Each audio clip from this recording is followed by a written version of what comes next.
Welcome to genius mentors. Hello, कैसे हैं आप सभी। जीनियस मेंटर्स के इस प्लेटफॉर्म पे आप सभी का स्वागत है। हम शुरू करेंगे सोशल साइंस क्लास 8 के लिए। और ये क्लास 8 की सोशल साइंस में अगर हम देखें, जैसा हमने 7th में पढ़ा, जैसा हमने 6th में पढ़ा, उसी तरीके से यहां पे भी हमारी 3 बुक्स हैं। इस सोशल साइंस सब्जेक्ट में हमारी 3 बुक्स हैं, जैसा कि हमने 6th में भी देखा, 7th में भी देखा, बिल्कुल सेम। ठीक है, यहां पे क्या क्या है, सबसे पहले देखें तो हमें ज्योग्राफी की बुक दिखाई देगी जिसका नाम है रिसोर्स एंड डेवलपमेंट। ज्योग्राफी की बुक जहां पर हम रिसोर्स एंड डेवलपमेंट्स के बारे में, जो हमारे आसपास हमारे नेचुरल रिसोर्सेज अवेलेबल हैं, उन सब चीजों के बारे में, और जो डेवलपमेंट हमारे यहां आसपास हमारे एनवायरमेंट में हो रहा है, वो सारी चीजें हम यहां पढ़ेंगे।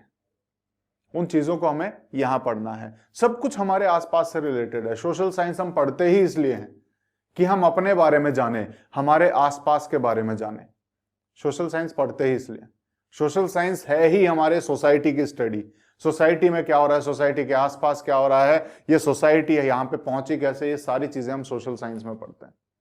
तो ये हमारी होगी ज्योग्राफी, जिसे हम हिंदी में भूगोल भी कहते हैं, जहां हम अर्थ और उसके आसपास की जो चीजें हैं, अर्थ पे जो नेचुरल चीजें हैं, वो हम सारी चीजें यहां पढ़ते हैं। उसके बाद अगर हम देखें second book, social and political life, आपकी पॉलिटी की बुक है। किस चीज की है, आपकी पॉलिटी की बुक है। सोशल एंड पॉलिटिकल लाइफ, यहां पर सामाजिक और राजनीतिक जीवन जो हम देख रहे हैं, कहीं ना कहीं सरकार, या फिर अगर हम कहें कोई भी कानून कैसे बनता है, सरकारें कैसे चलती हैं, कोई भी काम एक सिस्टम में कैसे होता है, वो सारी चीजें हम यहां पढ़ते हैं। इसमें भी हमने 6th और 7th में हमने बहुत सारी चीजें सीखी। 6th में हमने सबसे नीचे लेवल पे सर के सबसे नीचे लेवल पे काम कैसे होते हैं वो चीजें सीखी, पंचायत लेवल पे होने वाले काम सीखे। 7th लेवल पे हमने जो स्टेट लेवल पे, यानी कि जैसे अलग अलग स्टेट हैं, तमिलनाडु, केरल, यूपी, हरियाणा, इन सब स्टेट में काम कैसे होते हैं, वहां कौन होता है, चीफ मिनिस्टर कैसे चुना जाता है, सरकार कैसे चलाता है, लॉज कैसे बनते हैं, ये सारी चीजें सीखी। अब हम 8th क्लास में पहुंचे हैं तो हम ऊपर वाले लेवल को पढ़ेंगे, और यहां पर हम यूनियन को पढ़ेंगे, यानी पूरे इंडिया को पढ़ेंगे कि पूरे इंडिया में जो सेंटर में सरकार बनती है वो कैसे बनती है, पूरे इंडिया के लिए जो लॉ बनते हैं वो कैसे हैं, पूरे इंडिया के लिए जो जुडिशियरी का सिस्टम है वो कैसा है, न्यायपालिका का सिस्टम कैसा है, ये सारी चीजें हम यहां पढ़ने वाले। ठीक है, ये हमने सेकंड बुक देखी। इसके अलावा तीसरी बुक अगर हम देखें तो तीसरी हमारी है आवर पास्ट 3, पास्ट 1 और 2 हमने कहां पढ़े, जैसे हमने सोशल एंड पॉलिटिकल लाइफ के 1 और 2 6th एंड 7th में पढ़े, 3 हमारा 8th में हो गया, ऐसे ही आवर पास्ट 1 और 2 हम 6th और 7th में पढ़ते आ चुके हैं। ये हमारा तीसरा भाग है इसका, किसका, हिस्ट्री का, और हम इसमें हिस्ट्री ही शुरू करने वाले हैं। हमारा जो आज का जो अगर हम देखें जो लेक्चर शुरू होगा वो हम हिस्ट्री से ही रिलेटेड करने वाले हैं। हिस्ट्री के किसी के पास इस तरह की बुक होगी, किसी के पास इस तरह की, दोनों अलग अलग कवर हैं, नई पुरानी हो सकती है। ठीक है, तो इसीलिए मैंने दोनों फोटो लगा लिए ताकि आपको ये ना लगे कि मेरे वाली फोटो तो लगाई नहीं सर ने, जो मेरे पास बुक है उसकी तो फोटो लगाई नहीं है ना, तो इसलिए मैंने दोनों ही फोटो लगा दिए कि जो भी जिसकी हो वो मान के चलो कि हाँ हमारे पास भी ऐसी बुक है, दोनों में बातें सेम लिखी हैं, कोई चेंज नहीं है। ठीक है, तो हम इन्हीं को ही पढ़ेंगे। तो हम इस बुक को पढ़ने वाले हैं, आवर पास्ट 3 को, और इस बुक में हम जानेंगे, क्या जानेंगे, जो हम 7th तक पढ़ के आए हैं उससे आगे की कहानी। इस हिस्ट्री को हम 3 हिस्सों में डिवाइड करते हैं। हिस्ट्री को हम 3 हिस्सों में डिवाइड करते हैं, एंशियंट यानी प्राचीन, मेडिवल यानी कि हम मध्यकालीन, और उसके बाद मॉडर्न यानी कि आधुनिक। ये 3 हिस्सों में हमने हिस्ट्री को डिवाइड किया। जहां पर हमने शुरुआत देखी, जहां पर हमने हिस्ट्री की, हमारे अतीत की शुरुआत कैसे होती है, हम हिस्ट्री क्यों पढ़ते हैं, वो सारी चीजें हमने फर्स्ट में पढ़ी, यानी कि 6th क्लास में पढ़ी। फिर हमने क्या देखा, हमने मिडल पीरियड देखा, जहां पर क्या देखे कि बड़े बड़े राज्यों से छोटे छोटे राज्य बने, और वहां पर फिर से एक सेंटर ऑफ पावर बनने लगा, और दिल्ली का साम्राज्य हमने पढ़ने की कोशिश की कि दिल्ली कैसे मुख्य रूप में हमारे सामने आ गया। दिल्ली को हमने समझने की कोशिश की कि दिल्ली पे इतने राजा आए, राज करके गए, वो कैसे आए, कहां से आए, कैसे उनके क्या क्या हुआ, उस टाइम पे लोगों की हालत कैसे थे, वो सारी चीजें हमने हमने सेकंड यानी कि आपके 7th क्लास वाली हिस्ट्री में पढ़ी। वहां पर हम मुगल तक पढ़ चुके हैं। अब मुगल के आगे की कहानी, जब इंडिया में ब्रिटिशर्स आते हैं, यानी इंग्लैंड से अगर हम देखें ब्रिटिशर्स हमारे यहाँ पे इंडिया में आए, तो वो हमारे यहाँ पे कैसे राज करते हैं, उस टाइम पे लोगों की क्या हालात थी, वो सारी चीजें हम इस क्लास में यानी कि 8th क्लास में पढ़ने वाले हैं। तो अब हम 8th क्लास में चलेंगे और यहां पर हम मॉडर्न हिस्ट्री पढ़ेंगे। कौन सी हिस्ट्री है? मॉडर्न हिस्ट्री, जहां पर हम ब्रिटिशर्स के आने से लेकर ब्रिटिशर्स के जाने तक की हिस्ट्री को हम पढ़ेंगे। ब्रिटिशर्स जो हमारे इंडिया में आए, कैसे आए, क्या करने आए, क्या किया और कैसे गए, ये सारी चीजें हम इस बुक में पढ़ने वाले हैं। और उन्होंने यहां के जो आम लोग हैं, यहां के जो लोग हैं, उनके ऊपर क्या फर्क डाला, यहां की सोसाइटी में क्या चेंज आए, यहां के रिलीजन में क्या चेंज आए, ये सारी चीजें हम इस बुक में पढ़ने वाले हैं। तो इस बुक के कंटेंट को अगर हम देखें, इसको बुक के कंटेंट को समझने की कोशिश करें, तो कहां पे हाउ, व्हेन एंड वेयर, सबसे पहला चैप्टर ये है जहां पर हम कहीं ना कहीं इसकी डेट्स के बारे में पढ़ेंगे कि तारीख कितनी इंपॉर्टेंट होती है। जो हम डेट्स लिखते हैं ना कि इस तारीख से कहानी शुरू हुई, क्या सच में उस तारीख से हुई है? तो उस चीज को हम यहां समझेंगे और धीरे धीरे हम कहीं ना कहीं यहां पे क्या करेंगे, कैसे ट्रेड करने के लिए हमारी कंपनी ईस्ट इंडिया कंपनी अगर हम देखें, वो ट्रेड करने के लिए इंडिया में आई थी और कैसे वो ट्रेड से टेरिटरी यानी कि जमीन के मालिक बन गए। ये सारी चीजें हम यहां पढ़ने वाले हैं। और धीरे धीरे कैसे वो गांव तक घुसे, कैसे वो ट्राइबल्स जितने भी थे हमारे यहाँ आदिवासी एरिया, जहां तक कोई नहीं जा पाया वहां तक भी ये पहुंचे और उनके ऊपर भी कैसे फर्क डाला उन्होंने, ये भी चीजें हम पढ़ेंगे। देन उसके बाद वहां पे लोगों में इतना गुस्सा आ गया, जब परेशान हो गए इस कंपनी से, तो अचानक से उनका गुस्सा भी फूटा और 1857 की क्रांति हम पढ़ेंगे कि यहाँ पे 1857 की क्रांति हुई। और उसके बाद धीरे धीरे बाकी चीजों में क्या क्या डिफरेंस आया। यहाँ पे जो लोकल आर्टिस्ट होते थे, लोकल वीवर्स होते थे, आयरन स्मेल्टर्स होते थे, जिनकी फैक्ट्रीज थी वो होते थे, यानी कि यहाँ की इंडस्ट्रीज पे क्या फर्क पड़ा उनके आने से, वो सारी चीजें पढ़ेंगे। और धीरे धीरे कहीं ना कहीं एजुकेशन का हम यहाँ पे चैप्टर पढ़ने वाले हैं कि कैसे यहाँ पे क्या हुआ कि वो यहाँ पे लोगों को सिविलाइज करना शुरू करते हैं। कैसे, इस चीज को भी समझेंगे जब हम इस चैप्टर में पढ़ेंगे। और यहाँ पर कहीं ना कहीं एजुकेशन के बारे में भी हम पढ़ने वाले हैं कि कैसे डेवलप हुई यहाँ पर।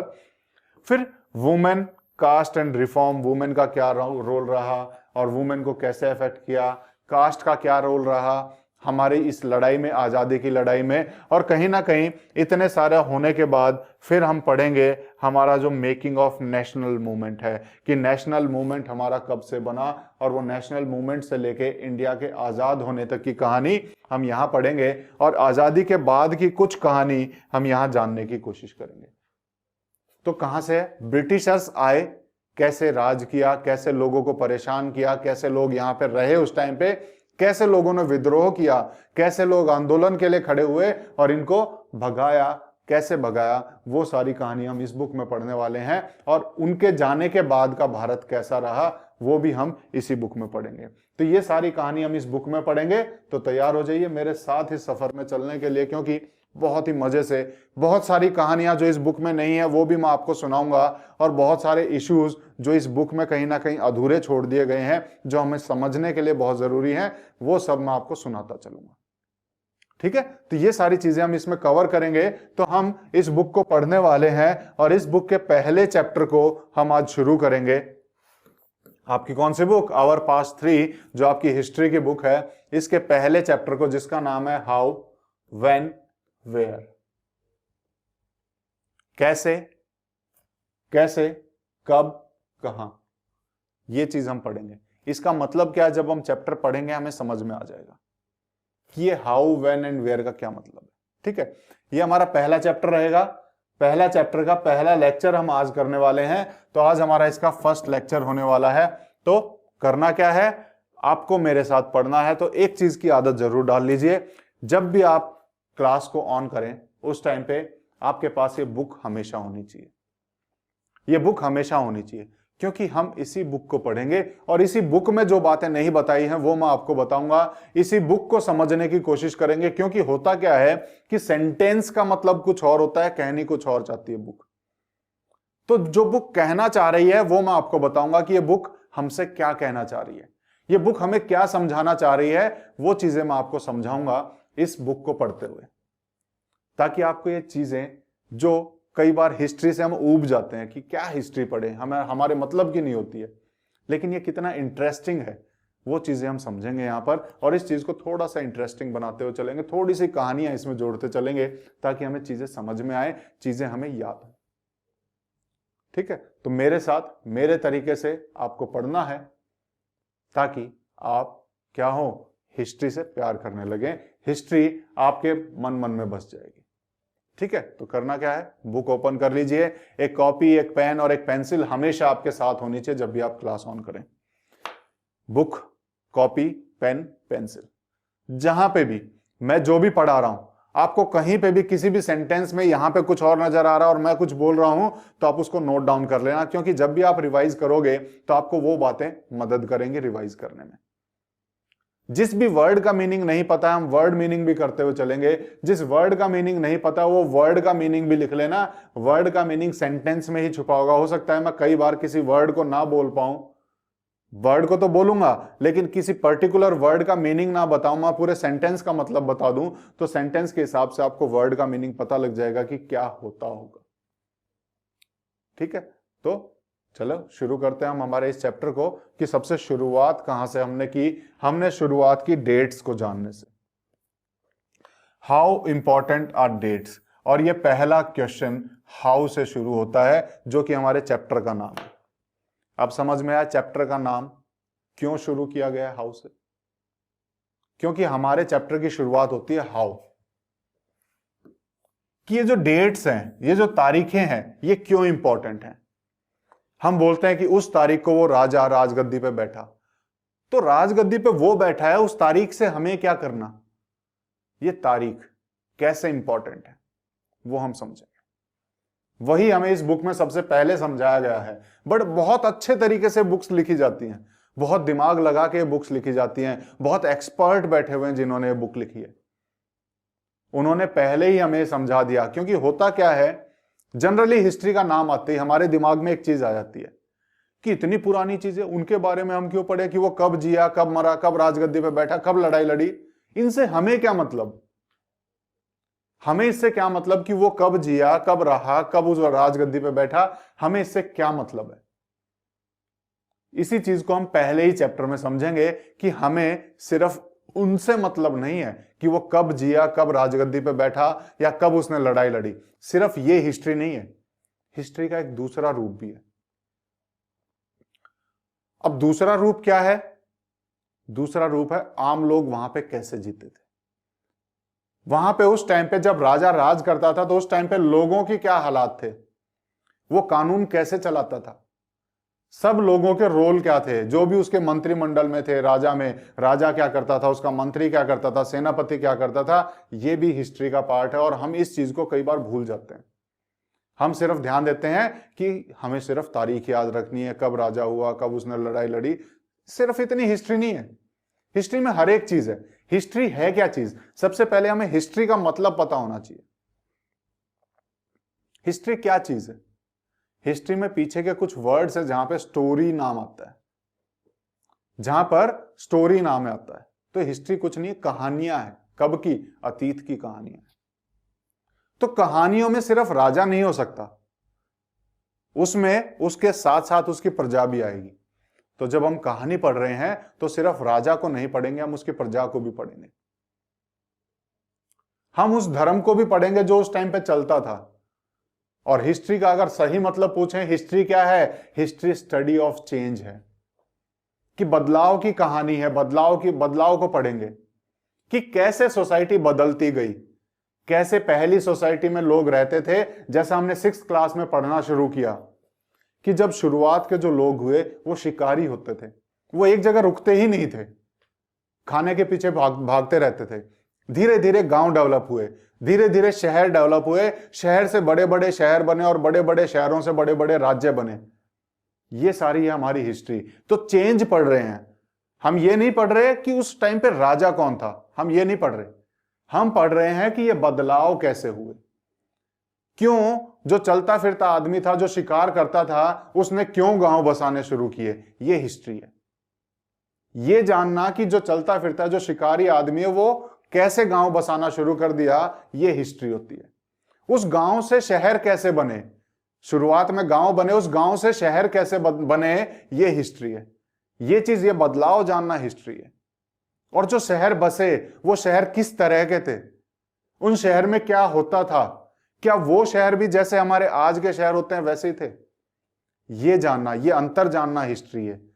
कि हम आज से कंपेयर करके देखेंगे कि उस टाइम पे कैसा होता था, ये हिस्ट्री होता है। तो हिस्ट्री क्या है, बदलाव को जब हम पढ़ेंगे वही हिस्ट्री है, कि कैसे चीजें धीरे धीरे बदलती चल रही हैं, ये होता है हिस्ट्री। हिस्ट्री सिर्फ ये नहीं होता कि कब कौन राजा आया, उसके बाद कौन राजा आया, ये रट लेना हिस्ट्री नहीं है। हिस्ट्री का मतलब ही गलत होता है, हिस्ट्री का मतलब ही हमें गलत पता है। तो उसी चीज को हम इस चैप्टर में समझने वाले हैं कि एक्चुअल हिस्ट्री में हम पढ़ेंगे क्या, कहां पे डेट्स पढ़नी है और कहां नहीं पढ़नी है वो भी हमें पता होना चाहिए। ठीक है, तो वही हम शुरुआत करते हैं, हाउ इंपॉर्टेंट आर डेट्स, कि जो डेट्स हैं, जो तारीख हैं, ये इंपॉर्टेंट कैसे हैं, ये कैसे जरूरी हैं, ये चीज हम पढ़ते हैं।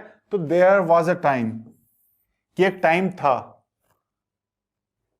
व्हेन हिस्टोरियंस जो इतिहासकार, जो इतिहास लिखते थे, जब इतिहासकार वर फैसिनेटेड विद डेट्स, कि एक टाइम होता था, पुराने टाइम पे जो इतिहासकार होते थे, पुराने टाइम पे जो इतिहास लिखते थे, वो क्या थे, वो डेट्स में कुछ ज्यादा ही रुचि रखते थे, डेट्स में कुछ ज्यादा ही रुचि रखते थे, फैसिनेटेड थे एकदम। मतलब फैसिनेट का होना मतलब होता है आकर्षक, ठीक है, किसी तरफ आकर्षित होना, तो फैसिनेटेड। तो वो डेट्स की तरफ कुछ ज्यादा ही आकर्षित थे, उन्हें डेट्स से ज्यादा इंपॉर्टेंट कुछ लगता ही नहीं था इतिहास में। तो ये हमारी गलती नहीं है कि हम इतिहास को डेट से जोड़ के देखते हैं, नहीं। पहले जो इतिहासकार थे, जो पहले के लोगों ने इतिहास पढ़ा, वो सिर्फ डेट्स ही पढ़ते थे कि इस तारीख को ये हुआ, इस तारीख को ये हुआ, इस साल में ये हुआ, उस साल में वे हुआ। क्यों? क्योंकि पहले की जो बुक्स लिखी जाती थी, पहले की जो इतिहास की बुक लिखी जाती थी, उसमें होती ही डेट्स थी। तो क्यों? क्योंकि पहले के जो इतिहासकार थे उन्हें डेट्स बहुत पसंद थी, डेट से बहुत प्यार था, उन्हें इन तारीखों से बहुत प्यार था। तो इतिहासकार क्या करते थे, वो हमेशा डेट्स को ही मेंशन करते रहते थे। उस साल उस राजा ने राजगद्दी पे बैठा, उस साल उसने लड़ाई लड़ी। तो पहले की जैसे हिस्ट्री किताब लिखी जाती होंगी वैसा ही तो हम पढ़ेंगे। धीरे धीरे बदलाव आया, धीरे धीरे हमें समझ में आया कि हिस्ट्री वो नहीं है जो ये लिख रहे हैं, हिस्ट्री और भी बहुत कुछ है, वो तो उसका एक पार्ट है।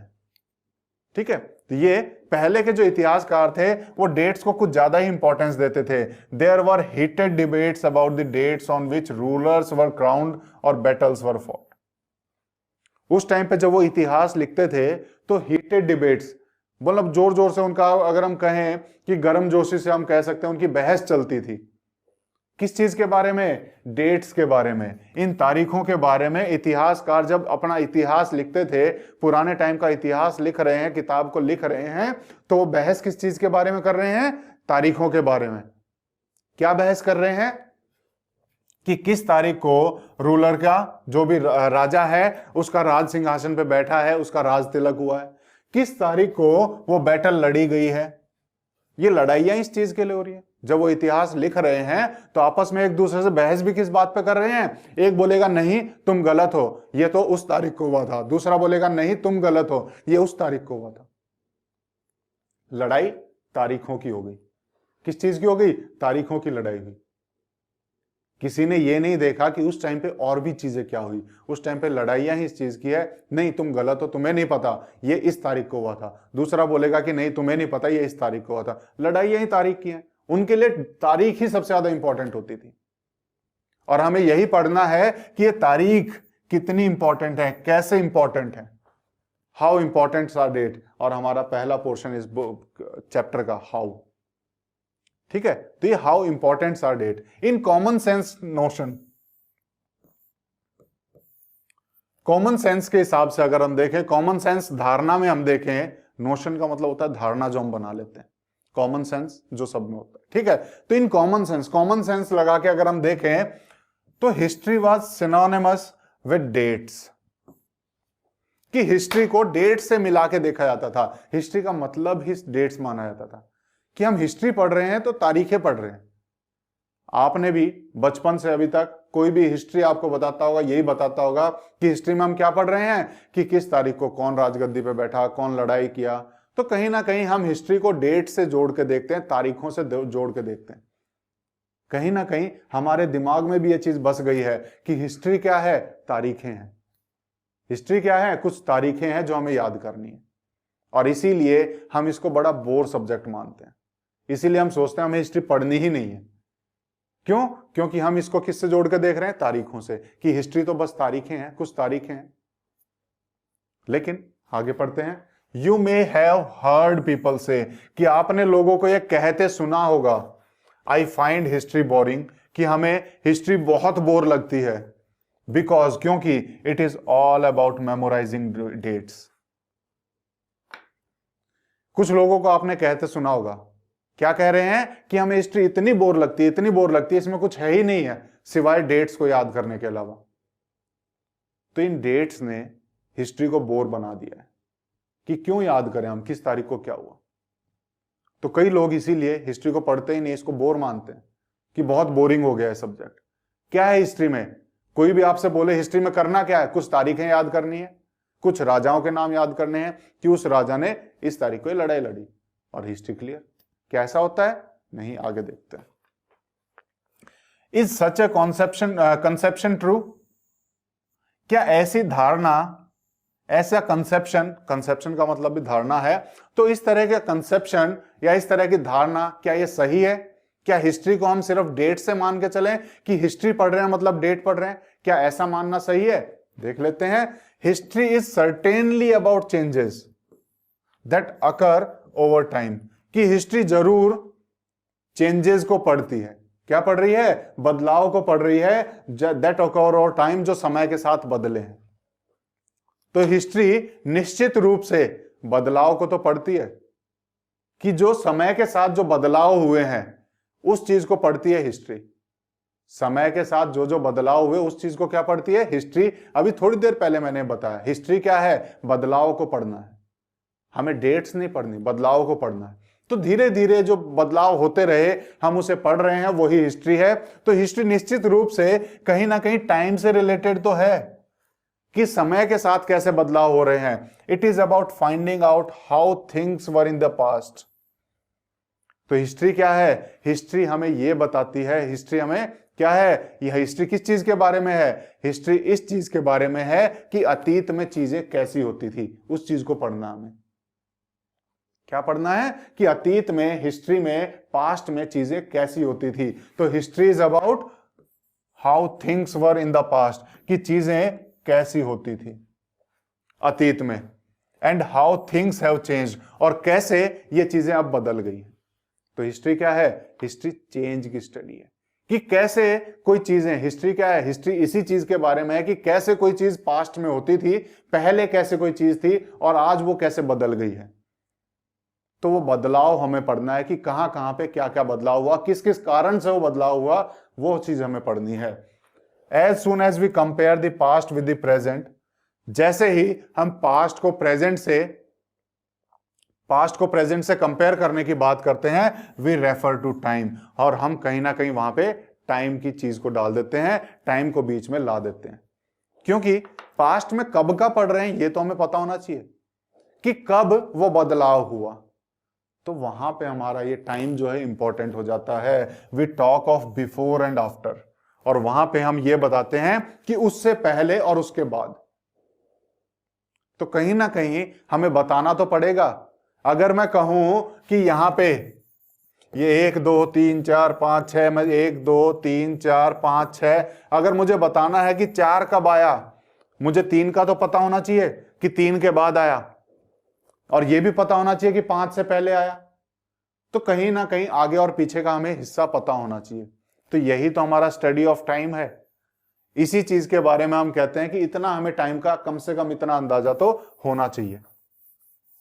ठीक है बच्चों, समझ में आई चीजें?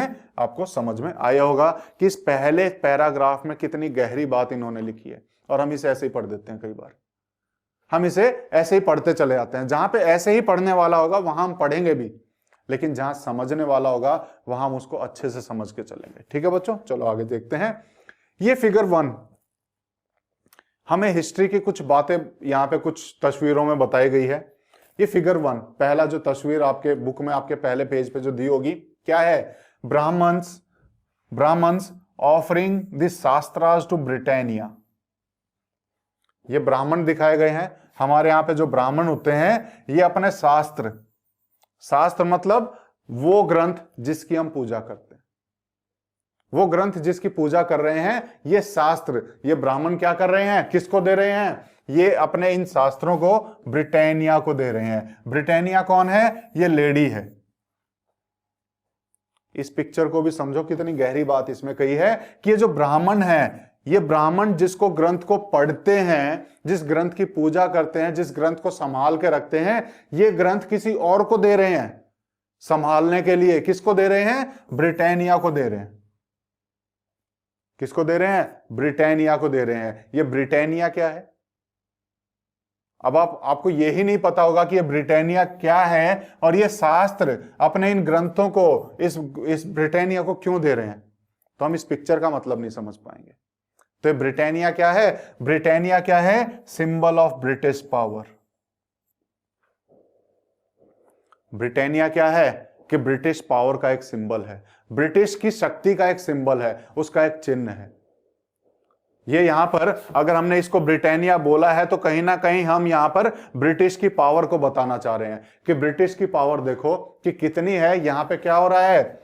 As if asking her to become the protector of Indian culture.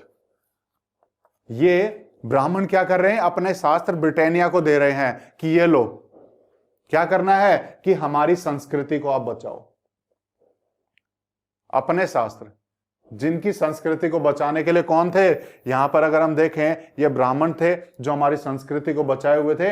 ये कहीं ना कहीं इस ब्रिटानिया यानी कि ब्रिटिश पावर को एक्सेप्ट कर लिया, इसको इन्होंने मान लिया कि अब से तुम ही हमें बचा सकते हो, हमारे बस की नहीं है।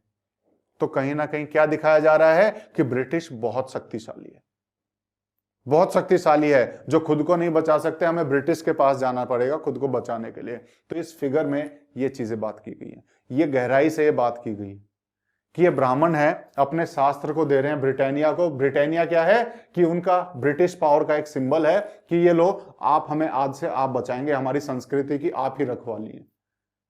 तो ब्रिटिशर्स को हमारे इंडियंस ये बात बोल रहे हैं कि आओ और हमें बचाओ और हमारी संस्कृति को बचाओ। तो कहीं ना कहीं हमें ब्रिटिश के नीचे दिखाया गया इस फोटो में। और ये फोटो किसने बनाया? फ्रंटिस्पीस। फ्रंटिस्पीस क्या होता है? फ्रंटिस्पीस क्या होता है?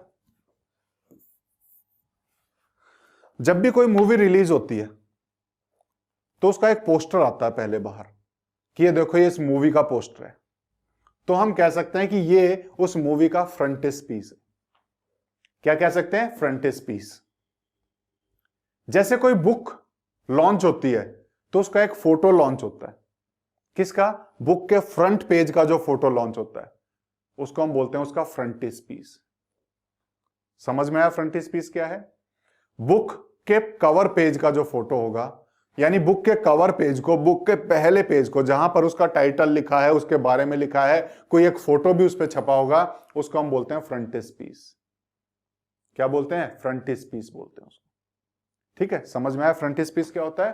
तो यहां क्या हो रहा है? ब्राह्मण क्या कर रहे हैं? शास्त्र दे रहे हैं ब्रिटानिया को, और ब्रिटानिया क्या है ये हमने समझा। उसके बाद frontispiece to the first map produced by James Rennell. Rennell की स्पेलिंग डबल एल भी कई जगह पे लिखते हैं, RENNELL भी कई जगह लिखी जाती है, सिंगल एल लिखी है, तो दोनों ठीक है। ठीक है, कई जगह पे आपको डबल एल लिखा हुआ भी मिल जाएगा, वो भी सही है। ये भी जेम्स रेनेल ही है। ठीक है, तो frontispiece to the first map produced by James Rennell 1782 में। अब जेम्स रेनेल क्या था? जब तक हमें ये नहीं समझ में आएगा तब तक हम इस बात को नहीं समझेंगे। तो जेम्स रेनेल क्या था? जेम्स रेनेल को was asked by Robert Clive to produce maps of Hindustan. James Rennell को अगर हम देखें तो जेम्स रेनल को यह चीज बोली गई थी, किसके द्वारा? रॉबर्ट क्लाइव के द्वारा, कि आपको हिंदुस्तान के यानी इंडिया के मैप बनाने हैं। और इंडिया का फर्स्ट एक्यूरेट मैप बनाने वाला भी कौन था? जेम्स रेनल था। कौन था? James Rennell. ठीक है, तो फर्स्ट मैप जिसने बनाया इंडिया का, अगर हम एक्यूरेट मैप की अगर हम बात करें तो वो कौन था? जेम्स रेनल था। इस तरह का मैप इन्होंने बनाया था। ये आपको मैप यहां पे दिखाई दे रहा होगा, इस तरह का मैप इन्होंने बनाया था। तो मैप की जो बुक थी उसका फ्रंट पीस है, उसको ये बेसिकली यहां पे दिखा रहे हैं। तो frontispiece to the first map produced by James Rennell, ये उसका फ्रंट पीस है। जो इसने जेम्स रेनल ने जो मैप की एक बुक बनाई, सर्वे करके एक बुक बनाई जिसमें मैप थे, उस बुक का फ्रंट पेज ऐसा बनाया, फ्रंट पीस ये बनाया। यहां लिखा हिंदुस्तान बाय जे रेनल। ठीक है, यहां क्या लिखा? Hindustan, Hindustan by J renal 1782, 1782। तो 1782 में ये मैप की बुक इसने बनाई और ये बुक के ऊपर ये तस्वीर दिखाई, जहां पर कहीं ना कहीं जेम्स रेनल ने क्या दिखाया है कि ब्रिटिशर्स ऊपर हैं, इंडियंस नीचे हैं। इंडियंस रिक्वेस्ट कर रहे हैं ब्रिटिशर्स को कि आओ और हमें बचाओ। ये रेनल ने अपनी बुक में दिखाया।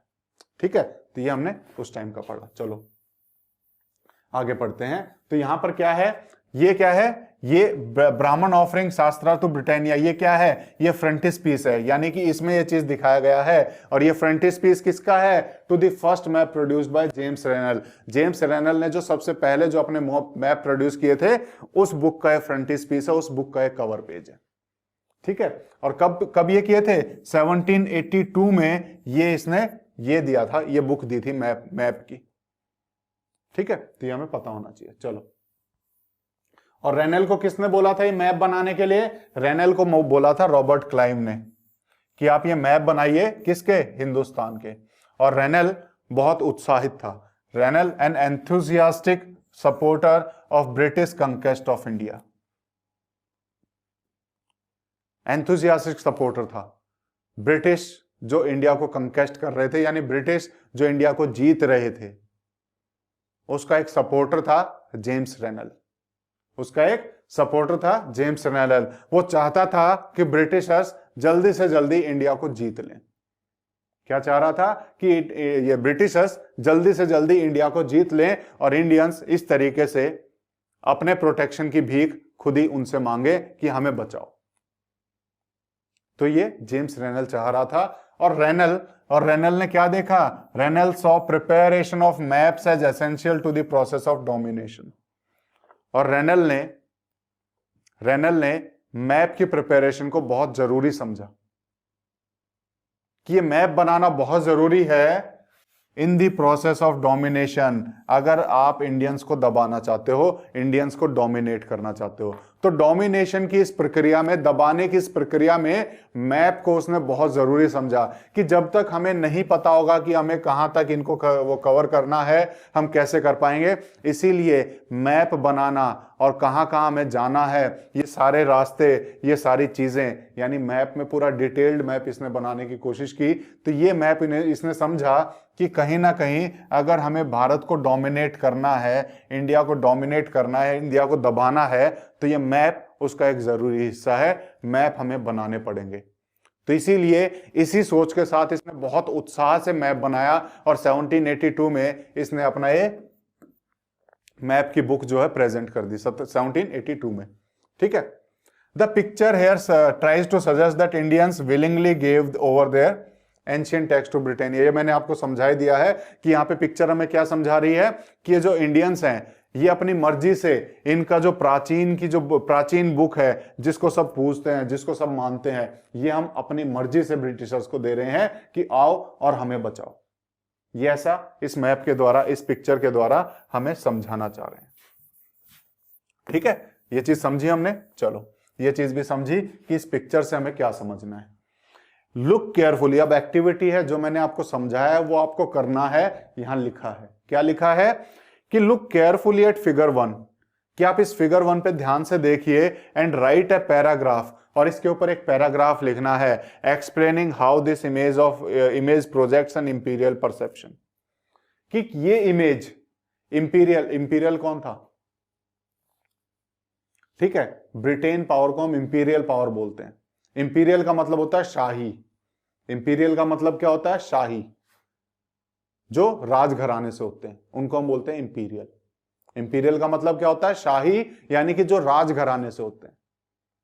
तो ये शाही लोग, यानी यहां पे क्या बताया जा रहा है कि जो ब्रिटिशर्स थे, ब्रिटिशर्स का इंडियंस के लिए क्या परसेप्शन था, क्या सोच थी, ये हमें बताना है इसको देख के कि ब्रिटिशर्स इंडियंस को क्या समझते थे, इंडिया को क्या समझते थे। इस पिक्चर को देख के हमें ये बताना है, और इसी चीज के ऊपर मैंने आपका इतना टाइम जो है लिया है। ये चीज अब आप आसानी से एक्सप्लेन कर पाएंगे कि ब्रिटिशर्स किस सोच के साथ आए थे, वो क्या चाह रहे थे इंडिया से, और उनकी कैसी सोच थी इंडियंस को लेके, वो इस पिक्चर में साफ साफ झलकती है कि कहीं ना कहीं वो डोमिनेट करना चाहते थे, इंडिया को दबाना चाहते थे, और इंडिया को ये सोचते थे कि हम इंडिया वालों से बहुत ऊंचे हैं और हम इंडिया को बचाने आ रहे हैं। उनको ये लगता था कि इंडिया तो कहीं ना कहीं मतलब डूबती जा रही है, हम उसे बचाएंगे, है ना। तो इस तरह का परसेप्शन वो लेके आए थे। तो इसी के ऊपर आपको अपनी लैंग्वेज में एक पैराग्राफ लिखना है। ठीक है, लिख पाओगे? बिल्कुल, आप अच्छे से लिख लेंगे इस चीज को। अब ये पैराग्राफ हम करेंगे नेक्स्ट क्लास में। ठीक है, नेक्स्ट क्लास में हम इसको और अच्छे से समझेंगे, आगे की क्या बात की है, यानी ये हाउ हमारा पूरा हुआ नहीं है, इस हाउ को पूरा करेंगे नेक्स्ट क्लास में।